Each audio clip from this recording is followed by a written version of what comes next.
se pone oscura y mi barco se tambalea. This is Bob Lederer with part 2 of our interview with openly gay Puerto Rican former political prisoner Ricardo Jimenez. Ricardo is a courageous, lifelong activist for the independence of his homeland, Puerto Rico, from the United States. He was one of a dozen independence fighters convicted in the 1980s of seditious conspiracy, that is, an alleged conspiracy to bring about the overthrow of the U.S. government because of his membership in a clandestine pro-independence organization, the Fuerzas Armadas de Liberación Nacional, or Armed Forces of National Liberation, or FALN. Based in the U.S. mainland, the FALN carried out over 100 politically motivated bombings of headquarters of U.S. corporations with investments in Puerto Rico, offices of the U.S. military, and offices of law enforcement agencies involved in repression in Puerto Rico, and other such buildings throughout the 1970s and 80s as acts of resistance against U.S. colonialism. Sentenced to 98 years, Ricardo served 19 and a half years in U.S. prisons, all of it in maximum security, until granted clemency and released by President Clinton in 1999, along with 10 other political prisoners, following an international support campaign. Upon his release, Ricardo moved to Puerto Rico, and then in 2008, he moved to Chicago, where he now works as an HIV/AIDS counselor for the Latino HIV/AIDS support agency called Vida SIDA, which is a project of the Puerto Rican Cultural Center. And he is also active in the movement for full funding of Latino-focused HIV intervention and prevention, and for LGBTQ rights. He is co-coordinator of the National Boricua Human Rights Network, which campaigns for the freedom of the 2 remaining Puerto Rican political prisoners, one of whom, Oscar Lopez Rivera, was Ricardo's early mentor and a dear friend. Ricardo is here in New York as part of a speaking tour to build support for that campaign. Now, in part 1 of our interview, Ricardo spoke about why he's devoted his life to the struggle for Puerto Rican independence. He told us about the history of both the movement and the repression by the U.S. government of that movement, and some about what he went through in maximum security for 19 and a half years, both just in general as a prisoner and in particular as a gay man who was basically forced to become closeted as an act of self-protection. So tonight in part 2, we're going to talk with him about how he connects his work as an independentista with being a gay man and with the struggle for LGBT rights. And also will tell us some about the advances that have been made in that struggle among Puerto Ricans here and on the island, and look at the dynamics within the independence movement on this issue of homophobia. So Ricardo, again, thank you for being with us on Out FM. Thank you very much, Bob. It's really a pleasure to continue this conversation with you, which I've enjoyed very much. So now I'd like to turn to your personal journey as a gay man.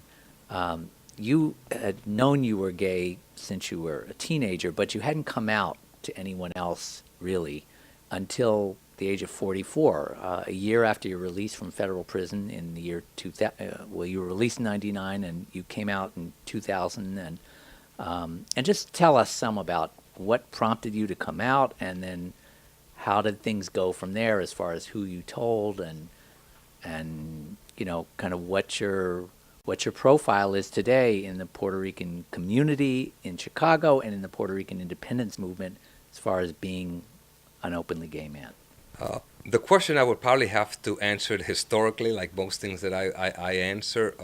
During the time that I was young and I knew that I had feelings for males, I never really told anybody. I think if we look in the independence movement historically, it was very homophobic. And I don't think people who were of gay persuasion or lesbian were very much accepted in the gay movement, in the independence movement.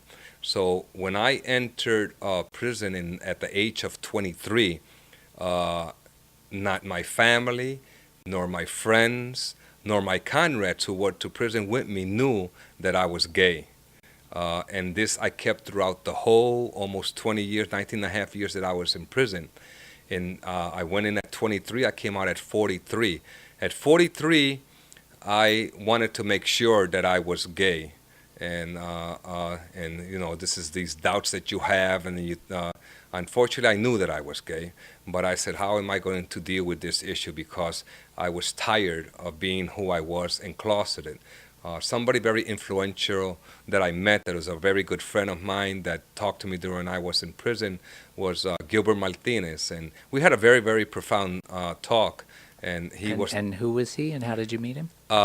Gilbert Martinez has his legacy here in New York because he is one of the founders, if I'm not mistaken, of ACT UP during the 1980s, and he was a very, very active in ACT UP.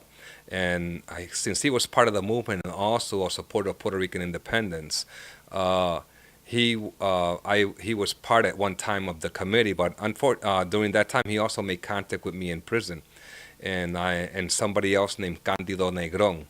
And so I was able to call them during prison, and they would put music for me, and they were very, very nice. And they continued this relationship with me for years while I was in prison. When I came out, Out of prison.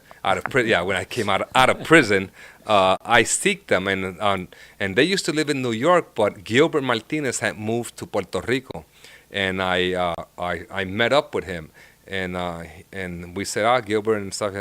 And he told me, do you know who I am? And I said, you just said Gilbert. I said, I'm Gilbert Martinez. Remember, you used to call and we used to put music for you? I said, you're that Gilbert? I said, oh, wow. And so I developed a friendship with him, and I told him, I said, I'm gay. I says, I kind of thought because you're working in a gay bar. I started working in a gay bar in the year 2000. And so I developed a friendship, and then it's at that time with talking to him that I started just living a life of a gay man without announcing that I'm gay, but my practice was of a gay man. I started working in one of the top club of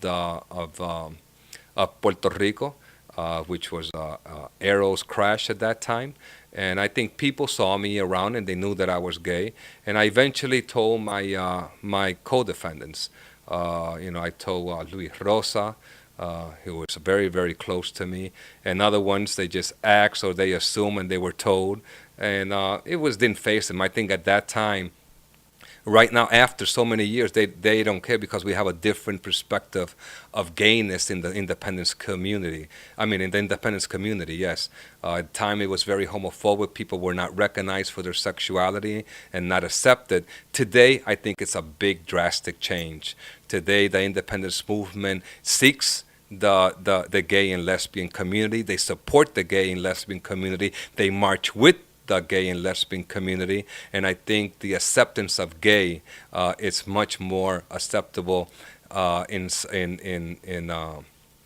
the independence movement. Inclusive, we the National Committee to Free Us were one of the first ones to open those doors, because the leaders of the National Committee to Free the Puerto Rican political prisoners were led by gay men here in the United States, particularly in New York. In New York, Bartolo Hernandez de Jesus was the leader of was the coordinator of the National Boricua National Committee to Free Political Prisoners. In Chicago, it was Carlos Ortiz, who was also an openly gay man.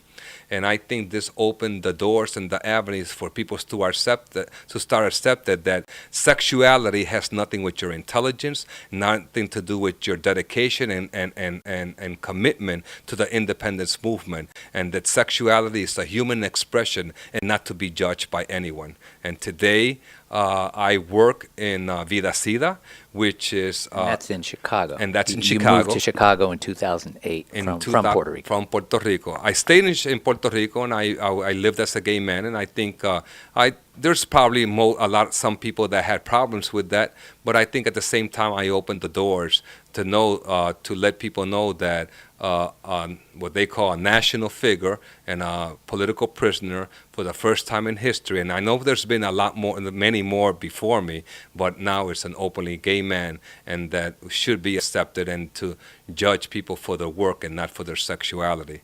I moved to Chicago in 2008, and the Puerto Rican Culture Center which we have a high school and the HIV prevention center. But the high school in particular is very important because in 1972, I am one of the founders of that high school that started with 8 students and today has 175 students. And I work in the section of Vida Sida, and I work doing HIV and AIDS work.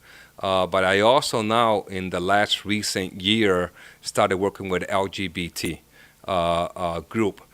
To the point that I participate in meetings, I start developing consciousness, in the community to accept the gay community, which at one time was very repressed in Chicago, particularly the Latino community.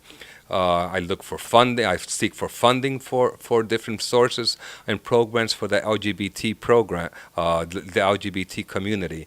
And recently now, to serve and better serve the community, one of the biggest community that's very repressed is the young LGBT community, specifically the Latino community, who come out to the parents and sometimes they don't have a place to stay. And in specific, the transgender. They are the most marginalized group of the LGBT to this day in all other states, because even the same gays are marginalized, the transgender community. And what we're going to do is, knowing that these people are out, that these people are out without homes, we're going to develop an LGBT transitional housing, which will house gay men, lesbian, and transgender in order to make the transition and acceptance better in society and deal with an issue that is very important to the LGBT community. And also in January of this year, you were part of a ceremony at the Puerto Rican Cultural Center with the governor of Illinois signing a same-gender civil union law. Tell us a little about that. Yes, in January 31st, the director of Vida Sida, Juan Calderon, who happens to be a product of the Puerto Rican Culture Center because he went to our daycare center, he went to our high school, and now at the age of 24 directs the HIV prevention program Vida Sida. He's been recognized by the state as one of the leading LGBT leaders, and is also the youngest director in all the state of Illinois, maybe around the country, to lead an HIV prevention and handle probably a budget of close to $500,000. Because of this recognition, the governor recognized them to become part of the LGBT for the state of Illinois. He's also the LGBT representative in Chicago, and he was asked to witness the signing of the Civil Union Act of Illinois, and which was signed in the city of Chicago, in the city hall, and along he was asked to bring 4 other people, and he invited me, and I was always was there to witness this historic signing of the Civil Union Act of Illinois on January 31st, 2011. Well, in closing, what words of advice would you give to other LGBT Puerto Ricans and Latinos, and especially those who may be involved in one form or another of progressive movements, and both about kind of the personal strength they need to persist in the face of what still remains homophobia in certain quarters, but also the importance of interconnecting the struggle for LGBT rights with the larger struggles for freedom in the society as a whole, and against U.S. imperialism, and against the domination of peoples of color, and all the other issues that are so vibrant in the world today. What would you say to those folks? Come out, and I came out at 44 at the year 2000, and for me to say for everyone young to come out, your first thing you say then that what a hypocrite, you come out at the age of 44, but you want everybody else.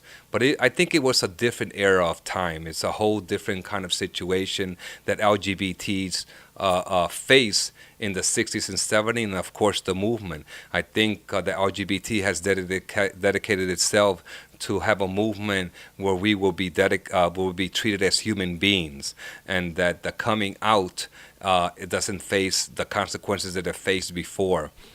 We have to start acknowledging that the expression of a human being, their sexual expression of a human being is not to be criminalized, that is not to be judged. And it is exactly that, an expression of human beings which is natural, and it's not to be condemned. I would say that the relationship of the LGBT, most that are out, doesn't understand the dynamics of what has happened in the United States, because the human rights issue of LGBT was violated by here.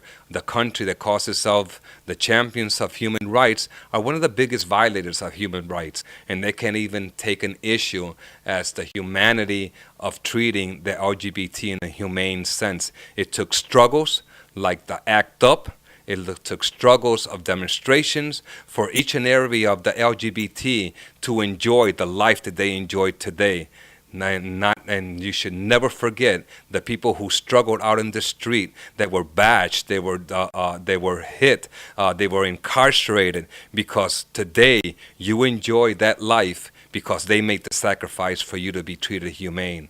And if you don't forget that, you should become part of this movement, because this is only the beginning. There's still around the world and here in the United States, the oppression of LGBT all around, and I see it continually. And the acceptance of the different kind of communities that we have within the LGBT. You might be gay, but you don't accept other forms of LGBT. I think it's about time that we educate ourselves, that we spread the knowledge, and to accept that the expression of human sexuality, that your life as a homosexual or as a woman lesbian or as a transgender can only be enhanced if you definitely take the position that we have to fight for a better life and treatment as human beings.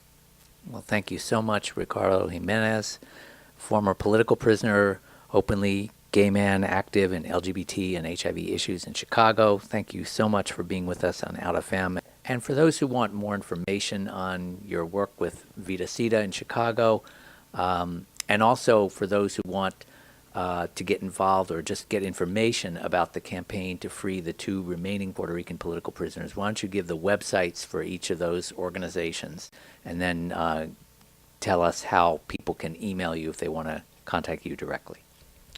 Sure. If you want to get in contact with me with anything that has a relationship to my work with HIV, AIDS, and prevention, and anything that has to do with that in Chicago, you can contact me at Vida, V-I-D-A, SIDA, S-I-D-A, the 2 words together, .org. And if you want to get in contact with me with anything to do with the campaign for the freedom of Oscar Lopez Rivera, you can contact me at BoricuaHumanRights.org, which is BoricuaHumanRights.org. And your email address. And my email address is RicardoJ at the same thing, BoricuaHumanRights.org.